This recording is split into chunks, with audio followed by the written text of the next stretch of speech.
Integration, Progress, or Regret. That's the title of my book. Now, those who choose to disagree with this, they say we've made a lot of progress and everything is better. Well, I'm not going to argue with anybody about that. I'm just going to go back and give you some history. Here's a book written by Mr. Merrill Epps. He was a black teacher, Tennessee State University in the 30s. It's published by a black publishing company, Nashville Printing Press. But the facts here are very interesting. Did you know in 1930, there were 12 million of us here, and we owned 20 million acres of land? Today, the Japanese people own more land in this country than we do. Did integration put a period on our progress? 1950, we had over 400 hotels. How many do we have today? Did integration put a period on our progress? 1950, we had 30 banks. How many do we have today?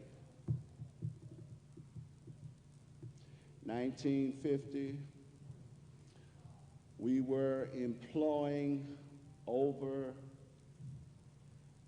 120,000 people in 30,000 retail stores throughout the United States.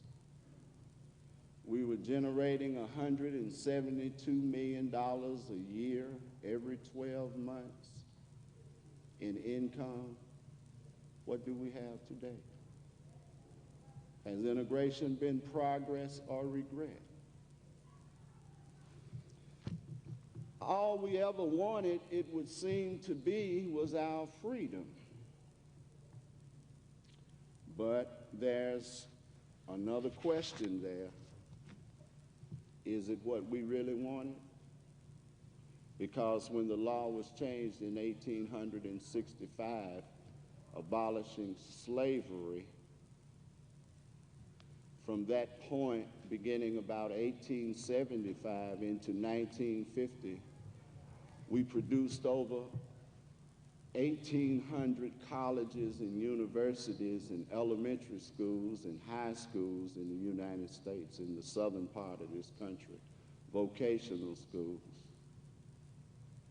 We were training ourselves, we were preparing ourselves, and we were doing a very good job of it.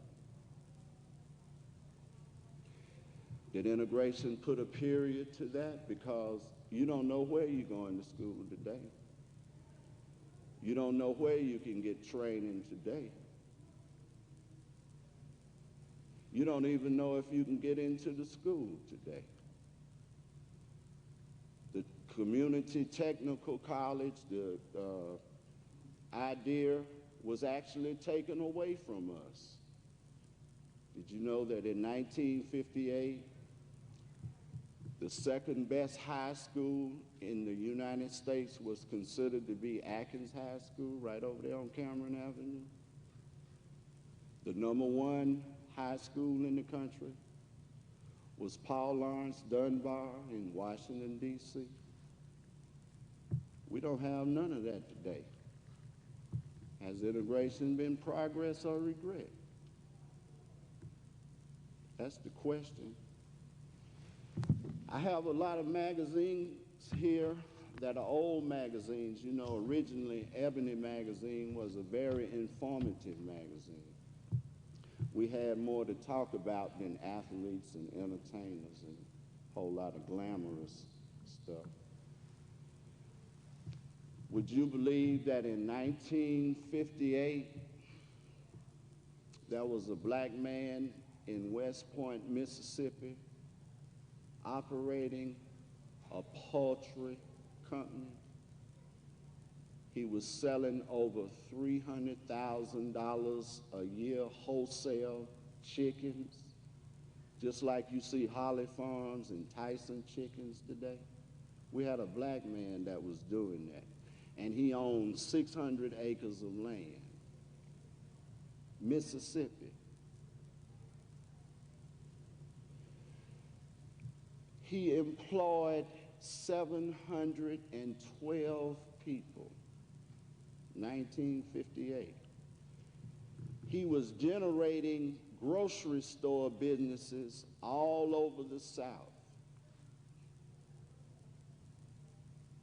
Has integration been progress or regret? What have you gained? Did you know that the largest linotype school in the entire world was located in New York City? And it was owned and operated by a black man from Alabama, Edwin Jenkins. He had people coming from all over the world to attend his school. He had a 400-hour course. He couldn't get black people. He begged black people to attend his school. But we were more interested in civil rights. We were more interested in being found acceptable by people who didn't love us anyway. And today, as they did yesterday, they're just being themselves. We shouldn't get mad at them for being themselves. As we bear witness with our brother O.J. Simpson, he shouldn't get angry with them. They're being themselves. You know, why would he even think that he was loved? Had he not played football, would he have been loved so dearly? Has integration been progress or regret? Brothers and sisters, I can just come right down here to Winston-Salem, North Carolina. Safe Bus Company. When they were demonstrating in Birmingham, Alabama, they came to Winston-Salem, and the black man in Winston-Salem told them, say, look, we'll help you build your own bus company. Ain't no sense in hassling them people because they don't want you on the front of the bus. Build your own bus company. They didn't want to do that. They didn't want to do that. So you understand why the Constitution, the Caucasian people would say that we're only 3/5 of a human being because we're not living up to the other 2/5 of what is required. The preamble to the Constitution says we must ordain for ourselves and our posterity. It says we need to promote the general welfare for ourselves. We need to be concerned about the common defense. We need to promote domestic tranquility amongst ourselves. We can't depend on them to do that. Now, one would say, where did we go off track? Well, I tell you, I'm going to start with some words maybe some of you have never heard before, but this is where we went off track. Negroes in White House society. That was the beginning.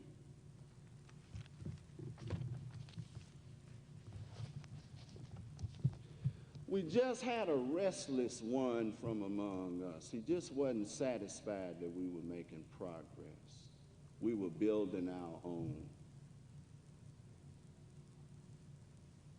Would you believe Booker T. Washington was opposed by black people? See, we have no one to blame today but ourselves, you know.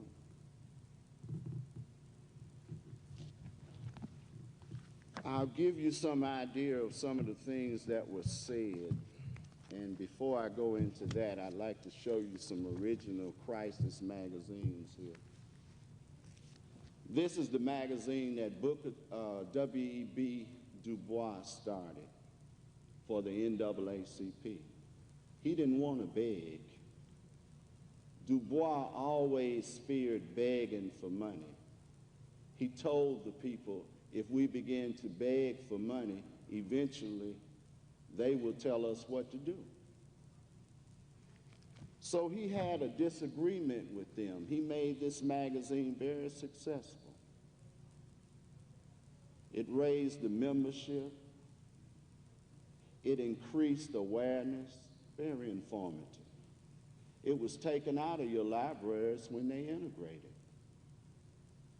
That's why some of you who are maybe 25, 26 years old, maybe you've never seen this magazine, but it's a lot of valuable history in this magazine.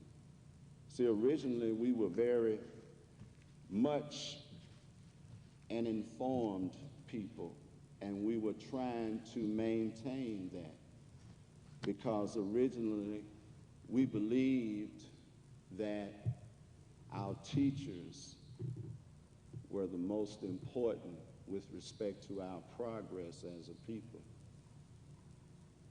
That's what we believed originally. My grandfather was educated by the United Council of Presbyterian Churches, 1869. They just taught him basic skills, how to learn how to read and write, a little math. They sent him back south to Tennessee as a missionary. And in his diary, he wrote that it was really a wonderful thing to learn how to read and write, because coming out of the cotton fields of Mississippi, it was a great disadvantage to them not knowing how to read, write, count, do simple mathematics, because every year they were just robbed as sharecroppers. He was one of 13. He said the Presbyterians wanted him to preach to our people about God. He said the white people were more concerned with our behavior after they abolished slavery more than anything else.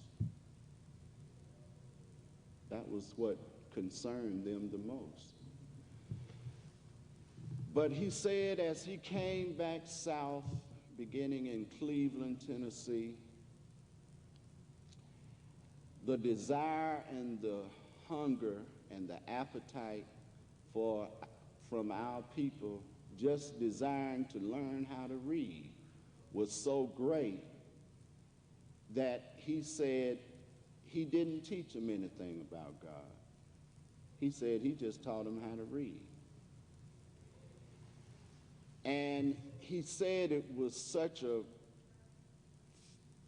interesting thing because he was at what they call a barber shop, 1874. And he was sitting there reading. And he said people would come up to him and ask him, "Would you teach me how to read?" And he said he started out meeting the people at the barber shop, and after a period of time, one would bring another one, and one would bring another one. And so they moved him out of Cleveland, Tennessee, and moved him up to Knoxville, Tennessee. And he hooked up with some more brothers, and they convinced the Presbyterian people to buy some land, which today is Knoxville College. But it actually started out as an academy where people were just taught how to read and write and do math. But because we were isolated from the society, and the people who were ruling the society it really didn't matter to them, you know. We began to make progress. We were blessed because we accepted our isolation and we took what we had and we went to work.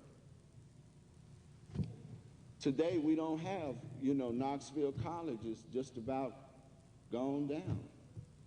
But there was a time that was the only school you could attend. You look at Carolina today.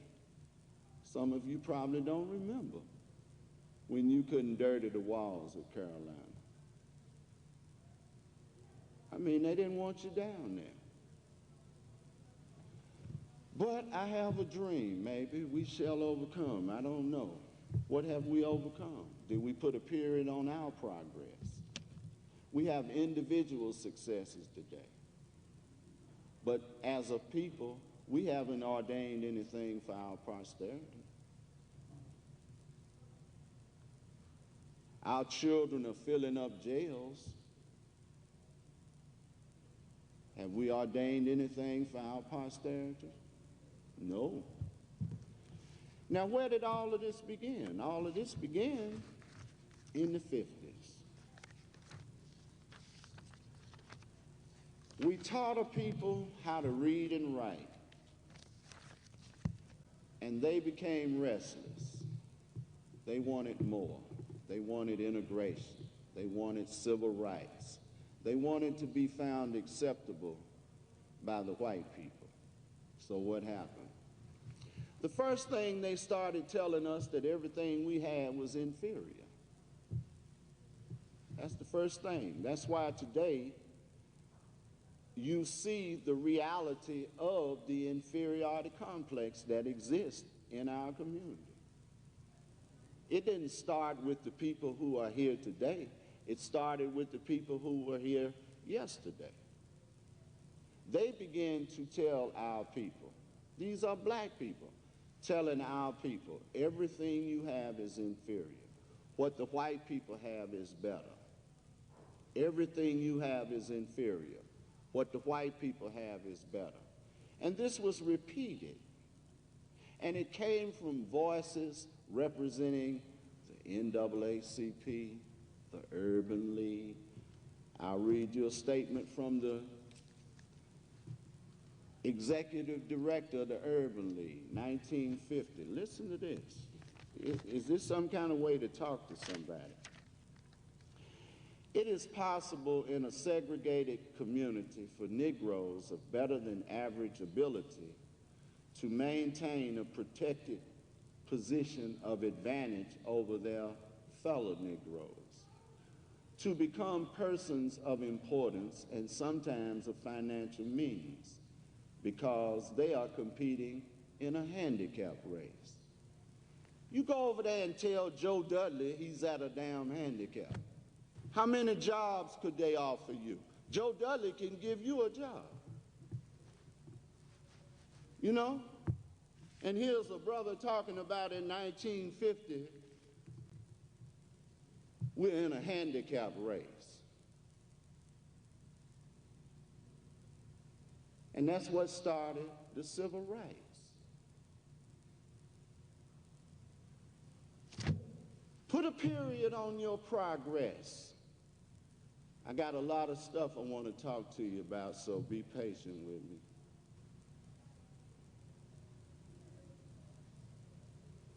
We are protected, as Allah says in the Quran, if you obey me, I have nothing but good for you. Misfortune befalls you because of what your own hands create. You know? Yeah. So here we are. You know, we've been convinced that we're in a handicap race. I'm convinced that those civil rights leaders, they were of a 30% class of our people who were dissatisfied because they was lazy. They wanted something for nothing. And they was envious and jealous of the 70% satisfied who said, let's go to work and do something. Here we are, 1940, 50, well, what is it, 1940, 75 years out of slavery. We own 20 million acres of land. Any fool, he didn't lie. He didn't lie. But you know, this man, just like all these other good people, just like Joe Dudley is today, they are isolated. We don't know anything about, how many of you knew about Edwin Jenkins? And our own people here, we didn't know him. It wasn't our fault. It wasn't our fault that we didn't know him. You know, because see, when we started this urge to be found acceptable by the white people, everything we had became inferior. You know, it became inferior. That's what my book is all about. My book is designed to stimulate you to accept your own. It's the best. You go to church every Sunday, some of you, and I mean, why don't they tell you God bless the child got his own? What is the problem with having your own? Well, I guess you got too much civil rights and integration in you. You got to be found acceptable. We have been here, what, 430-something years? We have been free 130 years. 1950, remember that. You know, that's very important. We own 20 million acres of land. Could you believe that? And now today, we don't own as much land as the Japanese people own in this country. Integration, progress or regret. Now, let me get back to Dr. Wilson. Dr. Wilson said integration would drive us crazy. He said, after living a life